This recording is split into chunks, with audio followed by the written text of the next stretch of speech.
to the Sacred Journey. The Sacred Journey is the program that reminds you that life is a wonderful adventure. Each and every experience we have is a unique and perfect opportunity for learning. I'm Joyce St. Germaine, and I am so pleased to have my dear friend Rochelle Ripley. Rochelle is the founder and president of Hawkwing, and we have Skyping in our guest, Joseph Brings Plenty, who is way out in South Dakota right now on the Eagle Butte Reservation. So welcome both. Cheyenne River. Oh, excuse Indian me. Reservation. In Eagle Butte, South Dakota. Yes. Sorry, I got ahead of myself a little bit. The Cheyenne River Reservation. Thank you. So welcome both. Thank you. And Joseph, thank you so much for coming in, sharing your knowledge and your experiences with us. Our viewers are very familiar with Rochelle. She's been on the show many, many times. But there is an issue on the res that's disturbing, and it is the safety and the well-being of our youth. Would you speak to that a little bit? Well, we have within the reservation here, we have a very high rate of suicide threats, attempts, and suicides in itself. As far as the national, I'm not too sure exactly where we land with that, but I know the studies in the past have shown that, we have the highest rate amongst, in Indian country, amongst Native American males and Native American females. So, and that rate has not changed since I've last seen, but, we've as far as the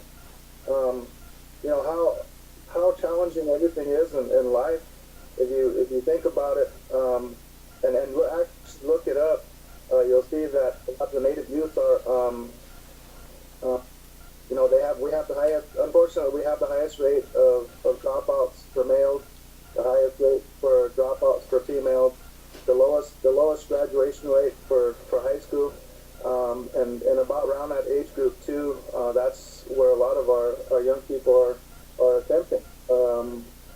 Just little ways over here across the road here. I had a niece that killed herself over here off of one of the little school playgrounds that they had just constructed. These school playgrounds, these little playground areas for the kids in the community here, and that was unfortunately the site of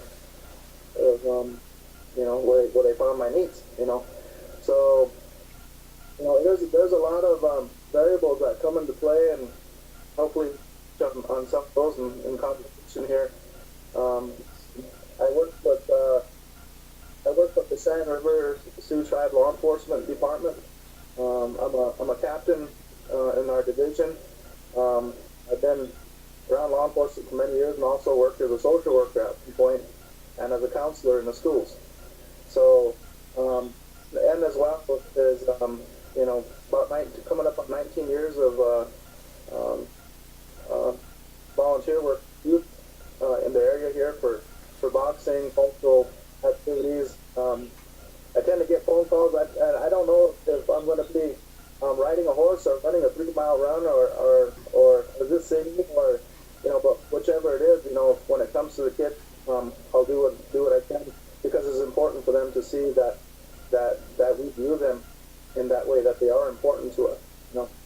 Yes, and I know that as a tribal police officer, you really are in the midst of things, but you're also the former tribal chairman, I believe, correct?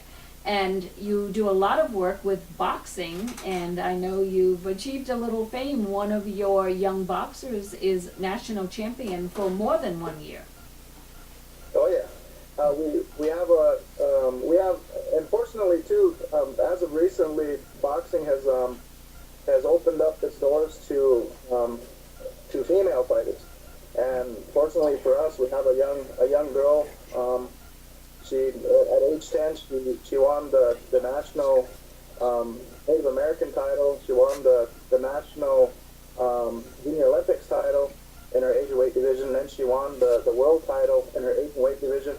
And then this year, she won the Golden Gloves women's title in her age and weight division, as well as the world's title Um, and uh,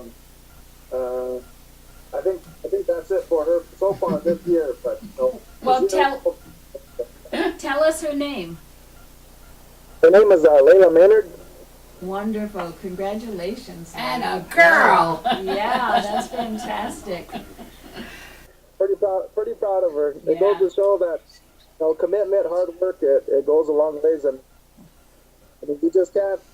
I mean, with sports like this and it's so demanding. I mean, you can't cheat your way, through. You have to do all the work that it takes to get to where you need to get to, and she's basically went above and beyond, and pretty proud of her. And Joseph, I know we've talked about this before, that it's more than the boxing skills that you're teaching the young people. Talk a little bit about the bigger picture of what you're giving them in their training. Well, for one thing, I'll touch base again on with Layla and the reason why I'm so proud. But the thing is that we want to provide some consistency in some of the youth lives that we are working with. A lot of the kids that come to the boxing club, they come from broken homes. I mean, there's some real tough living situations that they have. What we want to do is basically expose them not just with the values of self-discipline, not just the consistency and the hard work and everything else that's good that comes with boxing, and learning more about themselves. But I've taken the cultural aspect components and have added them into the boxing regiments that we do. We have sweat lodges Sundays. We have sweat lodges on Thursdays. We come from a real tough tournament or a boxing match. We'll go in and wash them off. Our young boxers are learning the spiritual songs, the cultural songs, the values. I mean, it's just and all of it's done really respectfully. It's not. I mean, not everybody's going to want to do it. Unfortunately, I mean, assimilation is a real thing. And it's really affected our people greatly. As far as the Lakota people, I mean, there's a lot of indigenous people that were infected by it, but specifically speaking from where I'm from right now, there's some people that don't look at the Lakota culture in a good way, even within Indian country.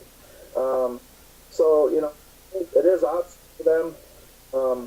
It gives them a direction. It lets them know who they are, where they come from. It instills pride into them. The thing with Layla is that she comes from a station here, and I don't care where you're from. You don't have to be from the big city of New York or Los Angeles or some famous boxing club in Detroit or anywhere. But if you work hard enough, it don't matter who you are. You can get in that ring and you can do what you want to do. And she's basically done that. I mean, it goes to show that if anybody wants to do the same thing, they can. There's not really excuses for it. It just depends on how much you can put into it. So, I mean, there's a lot we're doing, and everything has been. It's been a long time. Basically, kind of honing our regiments as far as working out, practice. What's expected of us. Of course, we have our ups and downs. I mean, we've lost some of our young people. That's part of our program, and some really horrific ways.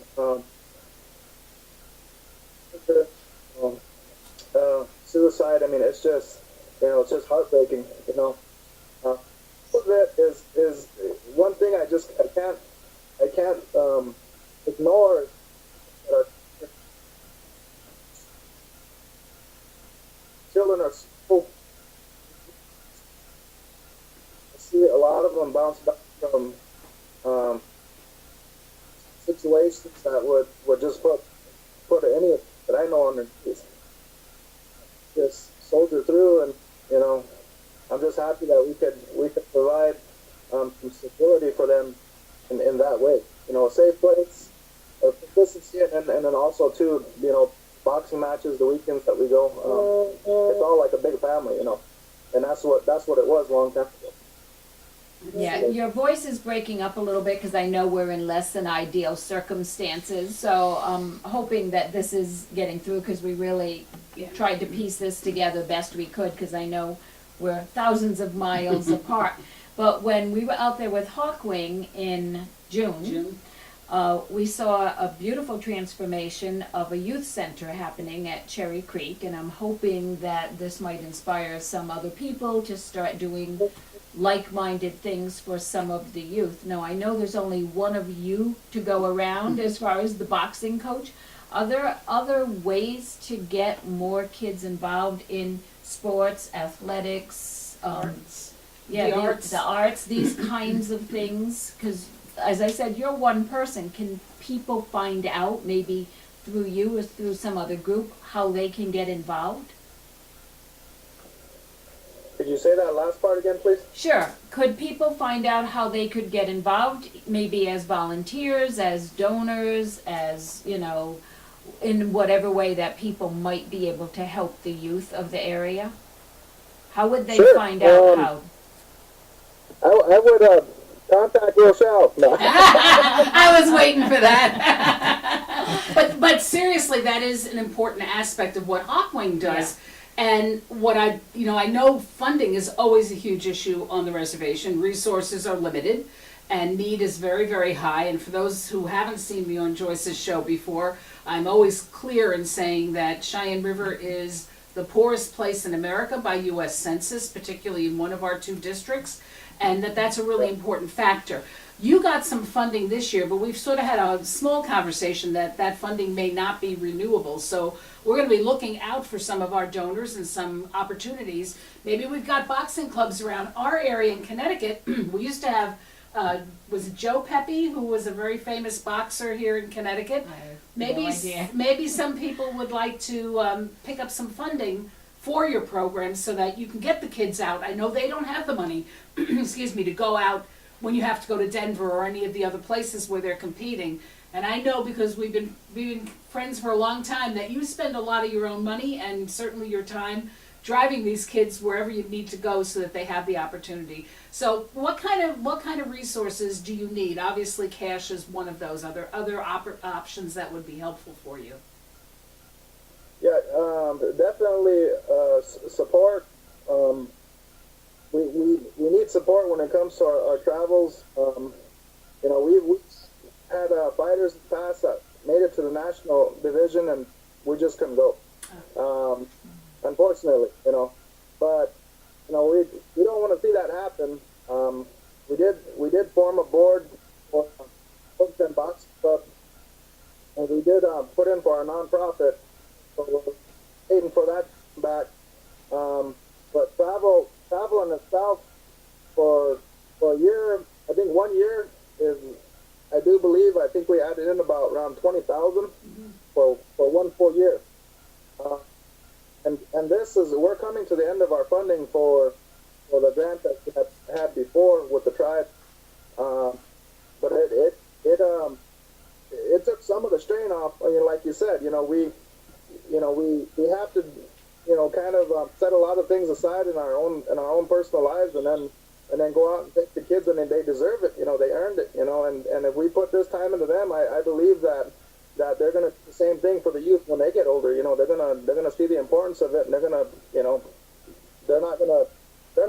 Somebody should, but somebody would. We got to do this. Like you said, how are people to do the same thing that we all doing? Because we can all do it. It doesn't matter if we have a title or a ranking of some sort. It's all apart. If you want to do this, you're going to do it. It doesn't really take anything to go out and sit and spend time with the kids. But when that starts growing, yeah, we're going to need some support with that. And we've like you said, we utilize the sweat lodge. We we supply our own wood. We go after our rocks. Not only that, but we got rocks for like the prison too. Yeah. We got for the state prison here. I work closely with them as well, and they always keep a close eye on our kids too. You know, because and every time I visit with them, going to one of the powwows, the next time they're always complimenting the kids and telling them, you know, when you pray with them, tell them how proud we are of them. You know, that's great. You know, I wish we would have had something like this when we were kids. You know, those sort of stuff. But you know, Yeah, and for any, I'm sorry, go ahead. I was just going to say, for viewers who may not be familiar with what a sweat lodge is, it's a sacred rite where it is a purification rite where you go into the sweat lodge to detoxify both your body, your mind, and your spirit. So just a little quick aside for those who might not know what that means. And so, Joe, Yes. you are involved with the men in the prison system also? yes, Okay, so when you think about the fact that you're also working with the youth, I'm just thinking of this as a wonderful preventative means, and, you know, I'm sure reading between the lines, some of the men were kind of implying that if they had had something like this when they were youth, maybe their lives would have turned out differently. But I also want to ask you to repeat, you said you have some of your youth qualify for the national championships, and because of funding and just lack of resources are unable to go. That is correct? yes. That has to change. Yeah. We need to do something. I implore our viewers to do something to help, to earn the right to go and not be able to. That's what a disappointment, Yeah. is an understatement. Yeah, the families don't have resources, so when your family is decided between food, heat, and spending money on a trip, there isn't an option there. Right. So we want to make sure, and Joyce is on my board of directors, Joe. So we've already got one yes vote. Yes, absolutely. and we do. We need to put our heads together and really put a plan in place so that our kids don't miss out on this, and that we can expand programs. Like we've done now in Cherry Creek with the Youth Center, and your cousin Charity, who is more than wonderful in getting this off the ground. She and Savannah Charging Eagle have been great. When it has the grand opening, hopefully you'll be able to come to it. It'll be, I believe it's the 21st or 22nd. It'll be the Friday of the week of September 20th to 22nd. And you know, this is going to be a nice opportunity. We've purchased a very large screen television. It's going to be mounted on the wall. They have a DVD player. They have a VCR player, and they're going to start hosting family movie nights, kid movie nights, teen movie nights. They've got a foosball table, a pool table, air hockey table, and a ping pong table. They've got a stack of arts and crafts and all kinds of other things. So, and a freezer so we can fill it up with food for the kids. But we need to do that in a lot of our districts. So that's one of the things that I want to commit to over the next couple of years, is getting these kind of centers in each. Some of the districts are very small, for those of you that are not familiar with the res, but that doesn't mean that they can't have a small youth center where there's a place for the kids to go with caring adults who can kind of be a check on them and give them an opportunity to talk to a caring adult. We have a lot of plans in the works, and I'm sure a lot of your boxing kids are going to want to be interested. We're looking to put chicken coops up next year in the summer, and what our hope is that the kids will take the eggs from those chickens and go and visit the elders and bring them some food. And together, having the wisdom of the elders that they can share with the kids, I think would be a very nice enhancement to their growth and to their knowledge of who they are. Yeah, and Joe, I was an art teacher my entire adult life, and I've been working with teens and youth literally over 40 years. So I'm deeply committed to the welfare of youth here and there, and, you know, in any way I can. So I give you my word that I'm making a deep commitment to support and help whatever I can do to help you with the youth out on the res. Thank you. You're very welcome.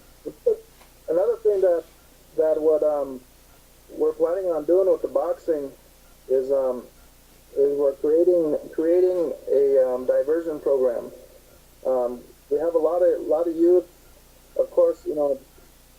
situations that they're in. I mean, they go to school, maybe they're at home, maybe they're abuse, maybe they're dealing with, alcohol and drugs in the home. Maybe, who knows, maybe they're not sleeping at night. I've seen kids in the past where, they're not able to sleep because they're staying up all night, making sure the guys in the house that they don't know aren't doing anything to their mother or their sisters. And so when they go to school in the morning, they sleep, I mean, we got kids that go through all this, but when they go to school, basically punished because of what we don't know as adults or what's taking place outside.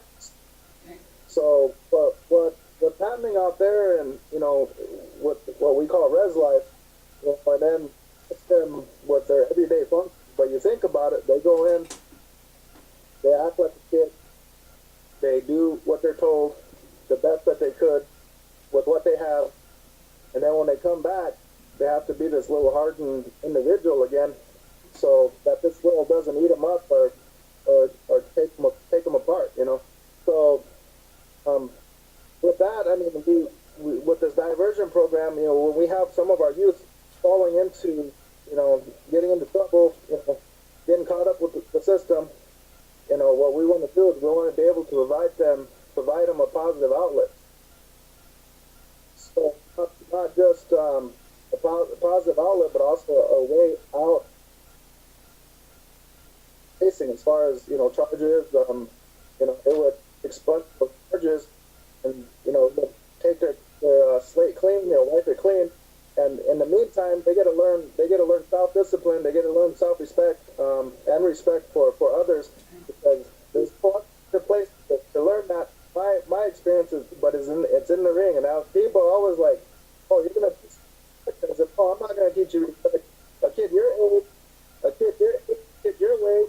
I said, it's respect. I'll learn that on your own. So it's a growing process. With the diversion program being one of our major components, being the box, and still they utilize our sweat lodges. We're going to utilize the culture. I mean, to me, like it's already this life on how to live and be good relatives is already in place. I mean, why reinvent the wheel? We just need to go back to relearning or being what we were before, and teach our young ones how to be. And that's take care of all of these issues that we have now. These kids now, 10 years, 20 years from now, it's going to be a different reservation from what I see, because they're going to be able to care and love and take care of each other, and be good to each other, and teach that to the younger ones too. All those values need to be instilled again. And that's a big thought for just them, but with the diverse program, or even with the boxing club and the seventh generation council, Tony Hamilton, those guys are working on that one. The whole thing is that empower these children. We want to empower them. We want to prepare them. We want to make them wear the CDs. We want to make them strong in our spiritual ways. We want to do all these things. And because they're going to be our ambassadors. Hopefully we can send the kids over there to Connecticut, so they can meet some of the individuals that are helping make this new way of life, and they can see themselves on how successful this is. This is right now. It's heartbreaking, because what can we do? What can I do for the intoxicated mom down the street with a newborn? I can take the kid.